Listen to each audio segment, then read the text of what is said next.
Welcome back, children. Watch this video consecutively with the previous one in your comfortable time. You watch. I am sending both the videos today so that in your comfortable time you can watch the videos. The chapter is not at all difficult, I hope, and interesting also. So it will not put you in much trouble if you have to watch both the videos. So let us start. Today, even though they had been late to school, Maddie was glad she had not had to make fun of Wanda. Now, today, even though they had been late to school, Maddie was glad she had not had to make fun of Wanda. Means initially when it started, probably Maddie accepted it. But day by day, it reached to such an extent by Wanda that even Maddie, her very close friend, also did not enjoy it. So she thanked God that today at least Wanda is not there. She worked her arithmetic problems absent-mindedly. 8 times 8, let's see. She wished she had the nerve to write Peggy a note, because she knew she never would have the courage to speak right out to Peggy to say, "Hey Peggy, let's stop asking Wanda how many dresses she has." She wishes, but she doesn't have the courage or the guts to write such to Peggy. That why are you doing so? This might hurt this girl. She doesn't want to say like that. Okay, she wants to, but she can't gather the courage to write like that. When she finished her arithmetic, she did start a note to Peggy. Suddenly she paused and shuddered. She pictured herself in the schoolyard, a new target for Peggy and the girls. Now she thought that if she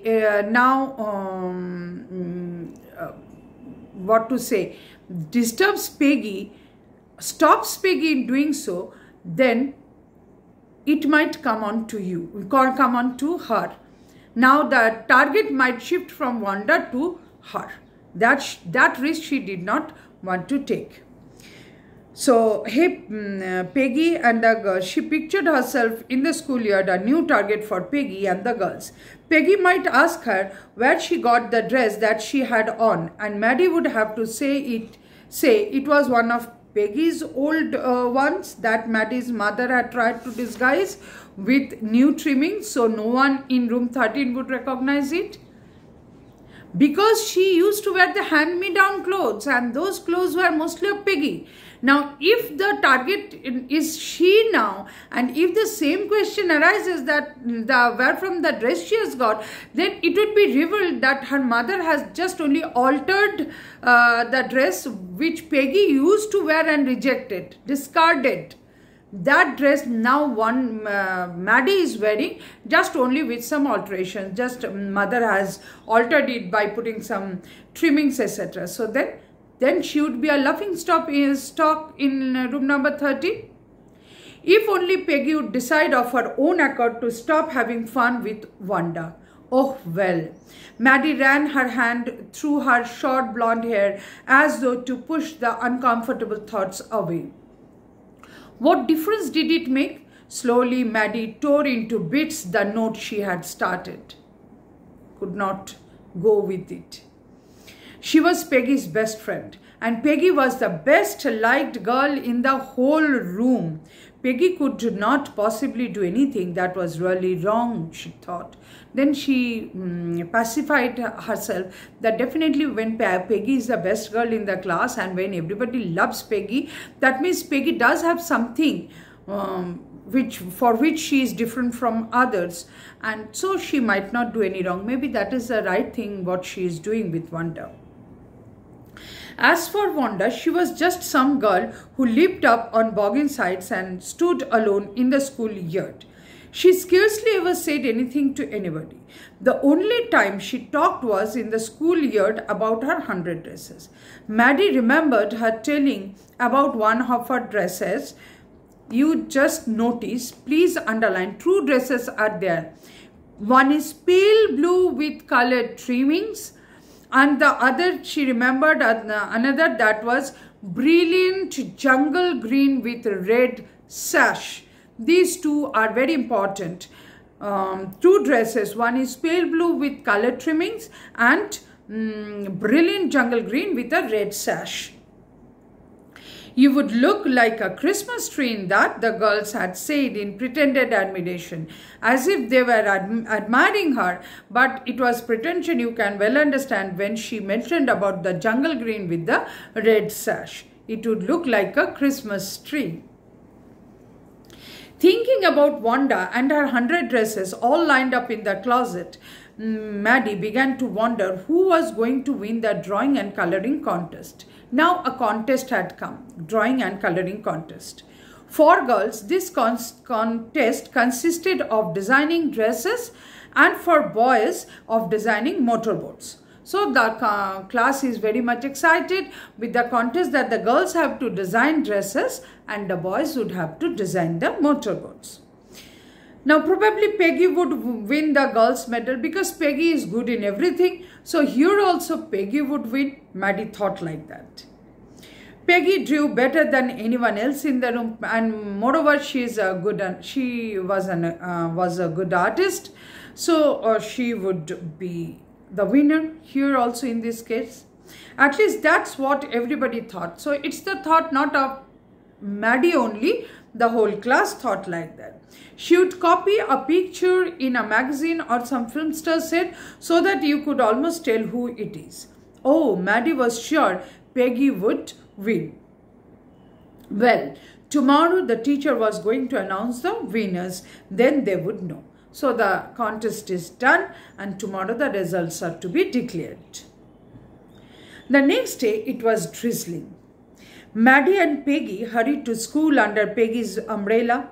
Naturally, on a day like this, they did not want for Wanda Petrosky on the corner of Oliver Street, the street that far away under the railroad tracks and up the hill led to Boggins Heights. Anyway, they weren't taking chances of being late today because today was important. So, they could not wait for Wanda to come. They straightway went to the class because the results had to be declared today for the competition. Do you think Miss Masson will announce the winners today? Asked Peggy. Oh, I hope so. The minute we get in, said Maddie. Of course you will win, Peggy. You will win, Peg. Hope so, said Peggy eagerly. All knew that Peggy is going to be the winner. The minute they entered the classroom, they stopped short and gasped. There were drawings all over the room on every ledge and window sill, dazzling colors and brilliant, lavish designs, all drawn on great sheets of wrapping paper. There must have been 100 of them, all lined up. These must be the drawings for the contest. So they were. Everybody stopped and whistled or murmured admiringly. So what the teacher had done, she had done all the entries she put up in the class around so that everybody could see all the designs that the girls have designed. As soon as the class had assembled, Miss Masson announced the winners.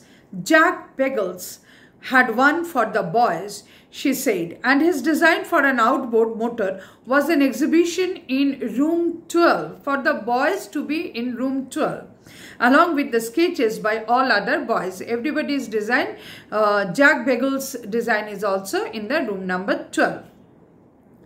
And as for the girls, she said, although just 1 or 2 sketches were submitted by most, one girl, and room number 13 should be proud of her, this one girl actually drew 100 designs. All have submitted either 1 or 2 dresses, but there is one girl in the class for which the whole class, room number 13, should feel proud of her that she has designed 100 dresses. And all different and all beautiful. In the opinion of the judges, and any one of the drawings is worthy of winning the prize. According to the judges, the girl who has submitted 100 designs, if in any one of the dresses is also picked, any one of the designs if also picked, even that would also could win the prize. I am very happy to say that Wanda Petrosky is the winner of the girls' medal.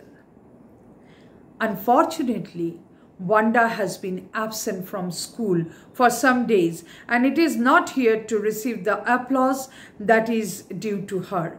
Let us hope she will be back tomorrow. Now class, you may file around the room quietly and look at her exquisite drawings. The children burst into applause and even the boys were glad to have a chance to stamp on the floor, put their fingers in their mouths and whistle, though they were not interested in dresses. Though the boys normally they do not are interested in dresses, still they also felt interested on that day to watch the 100 designs done by Wanda Petrosky and all lined up. "Look, Peg," whispered Maddie. "There's that blue one that she told us about. Isn't it beautiful? That blue with colored trimmings." "Yes," said Peggy. "And here's that green one. Boy, and I thought I could draw. And that green dress, jungle green with the red sash, that dress is also there." So now you can understand what she talked about. What about the 100 dresses she talked about?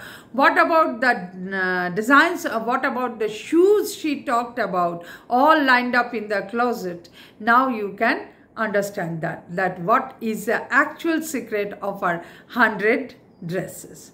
And Peggy wished that if she also could draw so beautiful, rather she also could design so beautiful like Wanda. So here Wanda became the winner. So let us stop here. We will do with the part 2 on the next day, children. Thank you, children.